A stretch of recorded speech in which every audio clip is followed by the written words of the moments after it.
জয় বাবা গ্রহরাজ। ভাদ্র মাসের তৃতীয় শনিবার আজকে, তাই কিন্তু সকালবেলা থেকেই আমি জানতাম যে আজকে পুজো করব। সকাল সকাল কিন্তু একটুখানি চাল কুমড়ো আর আলু ভাজি আর ভাত করে রেখেছিলাম বর আর মেয়ের জন্য। আর তারপরে কিন্তু চলে এসেছিলাম আমাদের গ্রামের মন্দিরে। প্রতি বছরই কিন্তু আমাদের এই গ্রামে এই শনিদেবের পুজো হয়, আর এটা হচ্ছে ভাদ্র মাস স্পেশাল। এই পুজোটা তো অবশ্যই হওয়াটা দরকারি। ভাদ্র মাসের পরেই তো আশ্বিন মাস, যেটা আমার জন্ম মাস, আর মা আষাঢ় মাস। খুবই আনন্দ লাগছে, আর ভাদ্র মাসের পুজোটা করব জন্য অনেক দিন থেকে ইচ্ছা ছিল। শুনেছি আমার শ্বশুর বাড়িতে ভাদ্র মাসে অনেক বিপদ আপদ কাজ করে। আমার একটা কাকা শ্বশুর ছিলেন, উনি কিন্তু এই ভাদ্র মাসে মারাও গেছিলেন। তাই জন্য কিন্তু এই ভাদ্র মাসটাকে আমরা খুব মেনে চলি, আর বিশেষ করে এই ভাদ্র মাসের প্রথম শনিবারে পুজো হয়। আমার একটা কাকা শ্বশুর বাড়ি, কিন্তু এবার আমার যাওয়ার সৌভাগ্য হয়নি। জানি না কোনো ফ্যামিলি প্রবলেমের জন্য আমাদের সেইভাবে বলে যেতেও পারিনি। কি আর করা যাবে, তাই ইচ্ছা ছিল যে এবার ভাদ্র মাসে শনিবারটা পুজো করব, তাও আবার প্রতি বছর কিন্তু কাকাদের বাড়ি করি, কিন্তু এবার আমার সৌভাগ্য হলো না। যাই হোক, একবার করলেই হলো। তো এই যে দেখো, অনেকটা টাইম বসে থাকার পর কিন্তু ব্রাহ্মণ মশাই এসেও গেছে, আর ব্রাহ্মণ মশাই কিন্তু খুব সুন্দর করে পুজোটাও করেছে। আর এদিকে এখন যজ্ঞ হচ্ছে। যজ্ঞ হওয়ার মুহূর্তে কিন্তু মাথায় সুন্দর করে কাপড় দিয়ে রাখতে হয়, যাতে চুলে কোনো রকম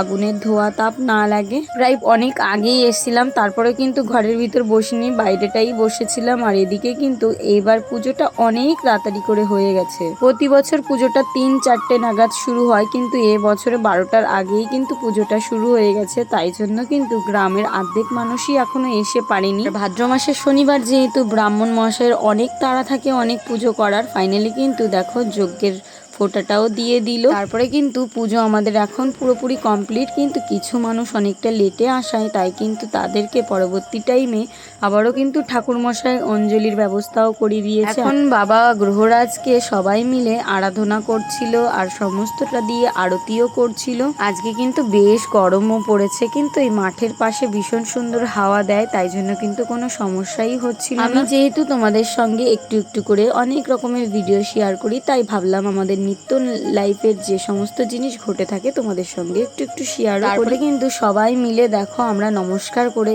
এখন কিন্তু এই যে বাড়ির দিকে যাব। তার আগে দেখি এখানে খিচুড়ি প্রসাদেরও আয়োজন করছে, কিন্তু খিচুড়ি রান্নাটা করতে একটু লেটই করে দিয়েছে। পুজো যখন শেষ হয়েছে তখন কিন্তু রান্নাটা শুরু করেছে। এর আগে করলে হয়তো ভীষণই ভালো হতো, কারণ 1 চামচ 2 চামচ করেই যখন খিচুড়িটা দেওয়া হবে তখন পুজোটা শুরুতেই দিলে পারে প্রসাদের সঙ্গে খিচুড়িটা দিলে আরো ভালো হতো। কিন্তু কি আর করা যাবে, প্রসাদ তো বানানো হয়ে গেছে, আর এদিকে খিচুড়ি রান্না হয়নি। তারপরে শুনলাম এখন প্রসাদ দেবে না, পরবর্তীতে দেবে। আর এদিকে এই যে ইনার চোখটায় একটা অসুবিধা করে ফেলেছে। সানসেট থেকে কিছু নামাতে গিয়ে সমস্ত ময়লা চোখে পড়ে একদম লাল হয়ে গেছে। বলছি তুমি এত লেট করে এসছো, তারপরেও ভালো জায়গায় বসলে, আর তোমার চোখটাই কি করে নিলে? বললো এটা ভগবান আমাকে পাপ দিয়ে দেরি করে আসছি জন্য, সেটাই বললো। আর এদিকে কিন্তু দেখো আমাদের গ্রামের অনেক বউরাও চলে এসছে। এরা কিন্তু পুজোয় উপোস ছিল না, আমি আর চৈতালি ছিলাম আমাদের গ্রামে। আর এখানে গ্রামের ছেলেরা মিলে কিন্তু এই যে ক্লাবের ছেলেরা মিলে এই যে প্রসাদ মাখাচ্ছে, আর এদিকে কিন্তু ফল প্রসাদ সমস্তটা গুছিয়ে এনে ক্লাবে রাখা হচ্ছে, কারণ এখান থেকে সমস্তটা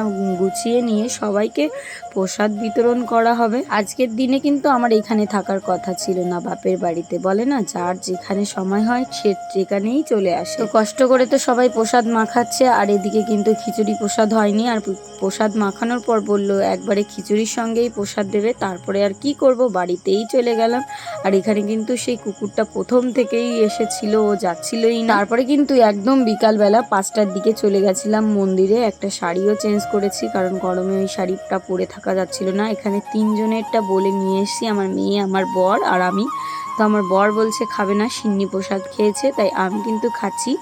আর এদিকে রাত্রেবেলা আর কিছু খাবো না, এই বেলায় খেলে আর রাত্রেবেলা কি কিছু খাওয়া যায়? খিচুড়ি প্রসাদটা কিন্তু খুবই সুস্বাদু হয়েছিল। তারপরে কিন্তু সবাই মিলে এক জায়গায় বসে গ্রামের বউরা মিলে খেলাম, বেশ ভালো লাগলো। তারপরে দেখো আমাদের গ্রামে একটা কাকু কিন্তু এই যে তাল বিক্রি করছে, কলা বিক্রি করছে, সঙ্গে আখের গুড়। তো আমি ভাবলাম একটুখানি আখের গুড় নিই চা খাওয়ার জন্য। চিনি খাওয়াটা বেশি একটা ভালো না, তাই জন্য ভাবলাম এখন থেকে চা এই আখের গুড় দিয়ে করবো। জানি না কেমন খেতে হবে। তো আজকের ব্লগটা কেমন লাগলো বলুন।